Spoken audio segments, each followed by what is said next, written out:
বিশ্বাস ড্রাইভারের উপরে। এই বাস তো তারা চালাইতে চালাইতে নওগাঁ নিয়ে যেতে পারে, এই বাস তো তারা নিয়ে পঞ্চগড় ছেড়ে দিতে পারে, কিন্তু তার কোনো টেনশন নাই। সে ব্ল্যাঙ্কেট নিয়ে কম্বল নিয়ে দিছে জনমের ঘুম। এর কারণ তার বিশ্বাস আছে যে সকালবেলা এই বাস কক্সবাজারেই পৌঁছবে। দেখেন বিশ্বাসের কত দাম। ঢাকা থেকে জেদ্দা উমরা করতে যারা যান দেখবেন 40,000 ফিট উপরে বিমানে অনেকে কম্বল চাপা দিয়ে ঘুম দিতেছে, ঘুম। এই বিমান 40,000 ফিট উপর দিয়ে পাইলট চালায়া এটাকে আফ্রিকার জঙ্গলে নিয়ে যায় নাকি ভারত মহাসাগরে নিয়ে যায়, তার কোনো টেনশন নেই, সে ঘুম। কারণ তার পাইলটের উপর, এই এয়ারলাইন্সের উপর বিশ্বাস আছে যে সকালবেলায় এটা জেদ্দা আন্তর্জাতিক বিমানবন্দরে ল্যান্ড করবে। ঠিক কিনা বলে? বাবা বাবা তার কলিজার টুকরো সন্তানকে, ছোট্ট ছেলেটাকে দেখবেন মাঝে মাঝে আদর করে এরকম শূন্যে ছুঁড়ে মারে। আপনারা মারেন? ময়মনসিংহের বাবারা বাচ্চাদের সাথে এরকম মজা করেন না? তো উত্তর দেন না কেন? আপনারা করেন? বাবা তার সন্তানকে, ধরেন ছোট্ট মেয়েটাকে আদর করে কোলে তুলে এরকম শূন্যে ছুঁড়ে মারে। তো মেয়েটাকে শূন্যে ছুঁড়ে মারলে দেখবেন মেয়েটা খিলখিল করে হাসে, খিলখিল করে হাসে। ও যদি নিচে পড়ে ওর হাতও ভাঙবে, পাও ভাঙবে, তারপরেও হাসে। কেন হাসে? কারণ মেয়েটার বিশ্বাস আছে যে আব্বু আমারে ছাড়বে না, আব্বু আমাকে ঠিকই ধরে ফেলবে। চিল্লায় বলেন ঠিক কি না? ও আমার প্রাণের ময়মনসিংহের ভাইরা, এই জমিন চলে বিশ্বাসে। বিশ্বাস এই পৃথিবীর সবচাইতে দামি সম্পদ। এজন্য একজন বিশ্বাসী জমিনের মধ্যে বেঁচে থাকলে জমিনের উপর আল্লাহ প্রলয়ঙ্কারী কিয়ামত দিবে না। এজন্য আল্লাহ বললেন ওয়াল মুমিনিনা ওয়াল মুমিনাতি, বিশ্বাসী পুরুষ এবং নারীকে আমি আল্লাহ বড় ভালোবাসি। তারা এমন ভাবে বিশ্বাস করে, না দেখে বিশ্বাস। আল্লাহ বলছেন আল্লাযীনা ইউমিনুনা বিল গায়বি ওয়া ইউকিমুনাস সালাহ। আমার বিশ্বাসী বান্দারা না দেখে বিশ্বাস করে, অদৃশ্যের প্রতি তারা বিশ্বাস রাখে, না দেখে বিশ্বাস পায় আসল বিশ্বাস। ঠিক কিনা বলেন? আচ্ছা, বুঝে থাকলে উত্তর দেন।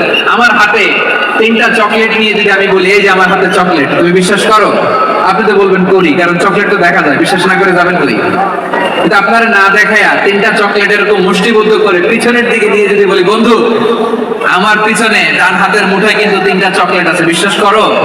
ও না দেখেও যদি বলে বন্ধু তুই যেহেতু বলছিস বিশ্বাস করি, যদি করে এটাই আসল বিশ্বাস। না দেখে বিশ্বাস করাটাই আসল বিশ্বাস। চিৎকার করে বলেন ঠিক কি না? এজন্য আল্লাহ বললেন না দেখে বিশ্বাস হলো আসল বিশ্বাস। অদৃশ্যের প্রতি বিশ্বাসকে বলে প্রকৃত বিশ্বাস। আল্লাযীনা ইউমিনুনা বিল গায়ব, আমার বান্দারা না দেখে আমি আল্লাহর উপর বিশ্বাস করে। এবার বিশ্বনবী বললেন 6টি মৌলিক কর্মসূচির সারমর্মের নাম যেমনি হলো ইসলাম, ঠিক তেমনি 6টি মৌলিক বিশ্বাসের বিষয়ের উপর ঈমান আনার নাম হলো বিশ্বাস। সুবহানাল্লাহ বলেন। 6টা মৌলিক বিষয়ের উপর যদি আপনি বিশ্বাস রাখেন এটা হচ্ছে ঈমান। সেটা কি?